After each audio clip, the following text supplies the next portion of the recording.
nakikiusap din ho ako sa inyo. Pag may mamimigay ng AIX, especially now, between now and on election day, pag may mamimigay sa inyo ng AIX o kung anumang ayuda, pakiusap ko, tanggapin ninyo. Subalit, uulitin ko, huwag kayong tatanaw ng utang na loob sapagkat yan ay pera ninyo, pera nating mga Pilipino. Huwag kayong magpapabudol muli.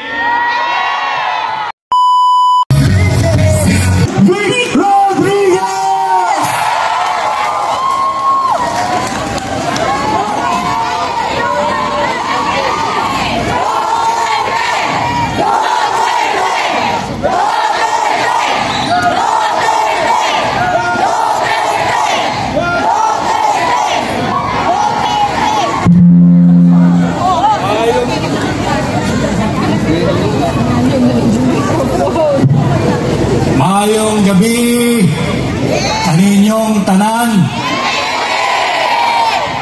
Daghang kaayong salamat sa inyong mainit na pagtanggap, hindi lamang sa akin, kung hindi sa buong Duterte! Duterte! Duterte! Duterte! Malinaw na malinaw ang inyong sigaw.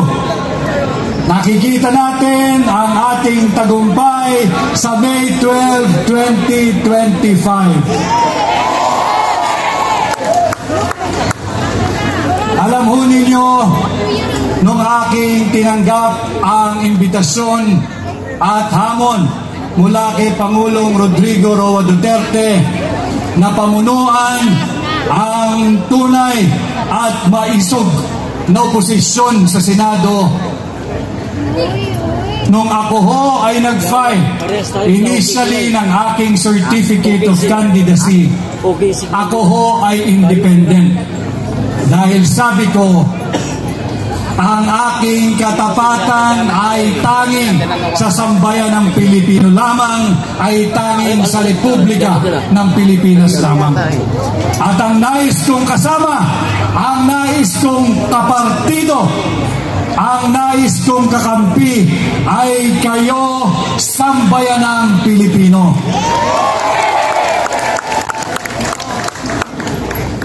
At naglaon ang ating kampanya. Nag-usap kami ng masinsinan ni Pangulong Duterte at sinabi niya, Vic, i-a-adapt ka na ng PDP.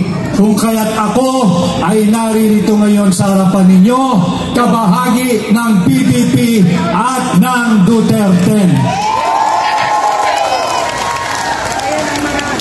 Mahirap sundan magsalita si Senator Bato sapagkat bukod sa malambot ang katawan at magaling sasayaw, magaling din ang boses at marunong talaga kumanta.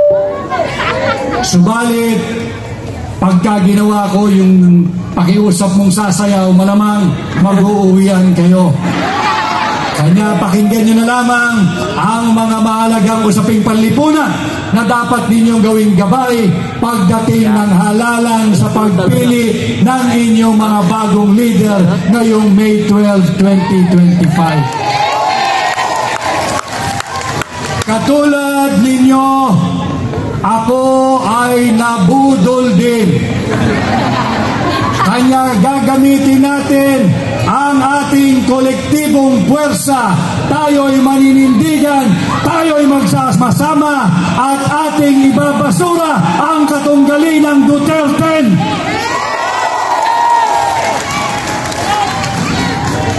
Lalabanan natin ang higit na laganap na korupsyon na bumabalot ngayon sa kasalukuyang administrasyon. Nakikita ko napakarami nating mga kapatid na nagmumula sa PNP, ang iba siguro ay sa military, tayo'y sinisecure at sinisigurong ligtas ang ating payapang pagkilos at pagdaos nitong ating rally ngayong gabi. Kaya nais ko rin kilalanin at pasalamatan ang ating mga kapatid na pulis at mga militar. Maraming salamat sa inyo. At dahil tayo ay nagpapasalamat sa kanila, kinakailangan malaman din nila at malaman din ninyo kung gaano kaanumalya ang kasalukuyang 2025 national budget. Ang budget po ng Pilipinas ngayon ay nagkakahalaga ng 6.326 trillion pesos. Trillion. Subalit, saan napupunta ang pera ninyo? Nasaan ang pera ng sambayan ng Pilipino? Ultimo, ang pensyon ng military and other uniform personnel, kasali na ang mga kapulisan, ngayong 2025, binawasan kayo ng 81 billion pesos ng Marcos administration. Kailangan malaman ninyo yan. Para sa ganon, ang kanilang katapatan ay hindi sa isang politiko, hindi isang partido, kundi sa inyo, sa Republika ng Pilipinas. Ngayong taon, napakaraming Pilipino ang nangangailangan ng tulong pagdating sa isyung medikal. Alam ninyo, zero budget ang binigay nila sa PhilHealth. Hindi nila pinondohan ang PhilHealth. Pera ninyo yon. Paano kung merong magkasakit sa atin? Paano kung merong magkasakit at mga ilangan ng hospitalization sa ating mga kamag-anak? Alam naman po natin na karamihan sa ating mga Pilipino, we are just one hospital bill away from poverty. Pag may nagkasakit sa ating kamag-anak o kaya tayo mismo, tayo'y mauobligang mangutang. At yung utang na yan, hindi libre yan. Yan ay may interes at pagsisikapan nating bayaran. Bakit binigyan ng zero budget ang PhilHealth? Nasaan ang pera ng sambayan ng Pilipino? Nauuwi sa akap. Alam ninyo, merong politiko na mamimigay sa inyo ng akap, pakiusap ko, parang awa nyo na. Tanggapin ninyo sapagkat yan ay pera ninyo. Huwag tayong magpapabudol at tatanggap o titingin o tatanaw ng utang na loob sa mga politikong yan. Hindi dahil katulad nila tayong mga ingrato. Hindi, sapagkat matatalino na ang mamamayang Pilipino. Maaring biro, maaring totoo. Pag sila-sila na lang daw yung mga tiwaling politiko nag-uusap, nagtatawanan, tuwan-tuwa ang mga binibigyan natin ng akap. Hindi nila alam, kakapiranggot lang yan nang napupunta sa ating bulsa. Kaya pala ang tawag nila, pag sila-sila na lang daw ang nag-uusap, ang ibig sabihin pala ng akap, ang kakapal ng aming pitaka. Yan pala ang akap.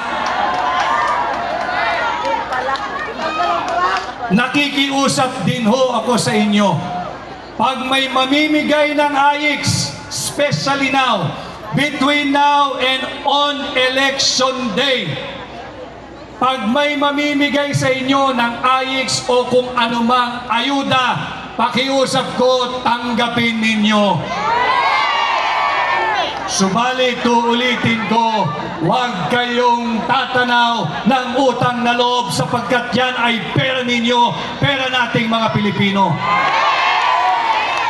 Huwag kayong magpapabudol muli. At ang pagtanggap po ninyo ng akap at AIX, hindi po niyan dapat kapalit ang inyong pagkatao, ang inyong dangal, ang inyong dignidad, ang inyong boto, at higit sa lahat, ang kinabukasan ng pamilya ninyo, ng pamilya Pilipino at pamilya ng mga darating pang salinlahi. Huwag nating ibenta ang kinabukasan ng ating mga kabataan. Ito rin ang dahilan kung bakit natin hinabla ang gobyerno. Sapagkat na-discover natin sa proseso ng pagpasa at pagbalangkas nila ng ating taunang budget, ang ginawa nilang basihan ay yung tinatawag na Bicameral Conference Committee Report. Na-discover ko ho kasama si Congressman Sid Ungab ng Davao at kasama si Pangulong Duterte na yung kanilang Bicameral Conference Committee Report punong-puno ng blanco. 28 items ay blanco. Pagka sinuma mo yung 28 items na yan, ang halaga po ng lahat ng yan ay 241 billion pesos. Yan ay pera ninyo. Kung may nawawalang 241 billion pesos, paano sila nakapagpasa ng 6.326 trillion pesos? Kanya ating ito hinabla dahil maanomalya ang ating taunang budget. Tayo po'y sinesenyasan niya na tayo may 5 minuto.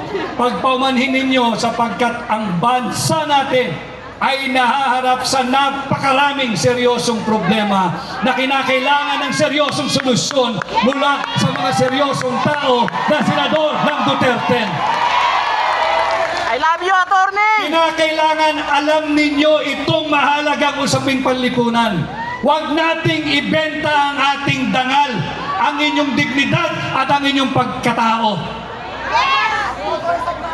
Ang boto ay sagrado, ang mandato ninyo ay sagrado. Kanya sana makikiusap mo, umili ako.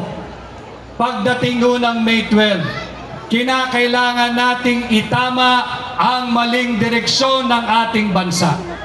Ang ating bansa ay tumatahak sa maling direksyon. At pag mali ang ating direksyong tinatahak, hindi ninyo maaaring asahan na tayo ay makakarating at makakapunta sa ating nais na destinasyon. Subalit may panahon pa. Magtatatlong taon pa lamang ang Marcos administration. Ang inutang nito ay mahigit sa 4 na trilyong piso na.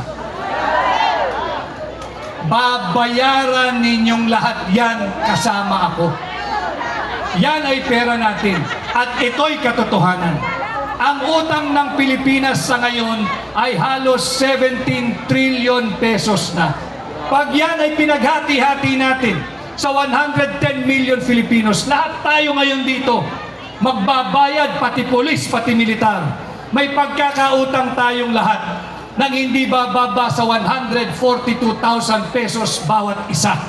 Yan ang masaklap na katotohanan. Kanya pagdating ng May 12, pakiusap ko sa inyo. Nais ko lamang makita yung mga kamay nang nais makauwi si Tatay Digong sa lalong madaling panahon.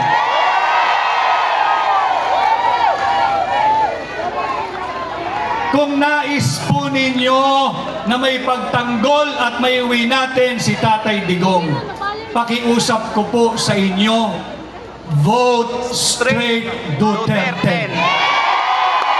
Andito ho lahat, tulungan natin si Senador Marites Mata. Huwag nating kalilimutan Senador Attorney Raul Lambino. Ang mahusay na mambabatas, Senador Dante Marcoleta. Ang aking kaibigan, ang totoong tao, Senador Philip Ipe Salvador. Siyempre, huwag natin kalilimutan, ibabalik natin sa Senado si Mr. Malasakit, Senator Bongo. Huwag din natin kalilimutan ang isa pang Bisaya, Senador Attorney J.V. Hinlo. Andito rin si Senador Attorney Jimmy Bondoc. Siyempre, si Senador Bato de la Rosa. At huwag nating kalilimutan, number 53, Senador Pastor Apollo Quiboloy. kailangan po natin ng sapat na numero sa Senado. Pakiusap po, kinakailangan natin ng sapat na bilang sa Senado.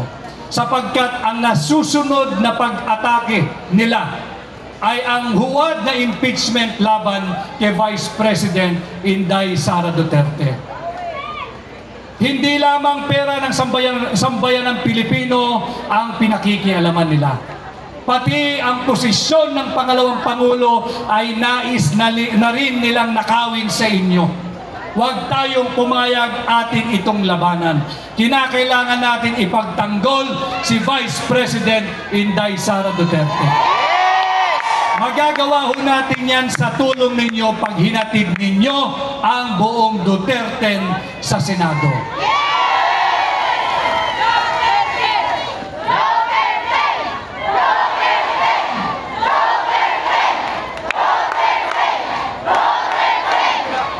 Maraming salamat at sana ho wag rin ninyong kalilimutan ang inyong lingkod, number 56 po sa balota.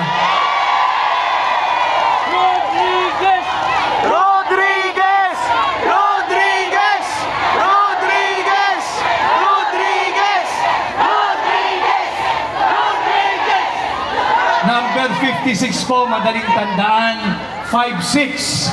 56. Hindi po utang, 56, hindi po pautang, 56, hindi po pabigat, kundi 56, kolektibong puhunan nating mga Pilipino tungo sa mabuting lipunan. Muli ho, ako po ay si Attorney Vic Rodriguez, Pilipino, abogado, maisog. Maraming salamat at magandang gabi ho sa inyong lahat. Rodriguez!